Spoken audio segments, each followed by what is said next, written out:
నరసింహస్వామి శివుడితో ఎందుకు యుద్ధం చేయవలసి వచ్చిందో మీకు తెలుసా? హిరణ్యకశిపుడిని సంహరించిన తరువాత నరసింహస్వామికి ఆగ్రహం తగ్గలేదు. తన ప్రియభక్తుడు ప్రహ్లాదుడు శాంతించమని వేడగా అయినా కూడా నరసింహస్వామికి ఆగ్రహం తగ్గలేదు.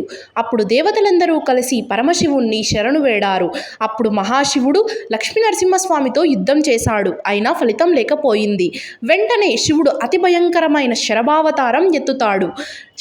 శరభేశ్వరుణ్ణి చూడడానికి సింహపు తలతో, గ్రద్ద రెక్కలతో, పొడవాటి గోర్లతో, పొడవాటి తోకతో చూడటానికి అతి భయంకరంగా ఉంటాడు. శరభేశ్వరుడు లక్ష్మీ నరసింహస్వామితో పోరాడి ఓడిస్తుంది. తనని ఓడించిన శరభేశ్వరుడు మరెవరో కాదు, సాక్షాత్తు పరమేశ్వరుడే అని గ్రహించిన లక్ష్మీ నరసింహస్వామి శివస్తోత్వరం చదివి శాంతించమని వేడుకుంటాడు.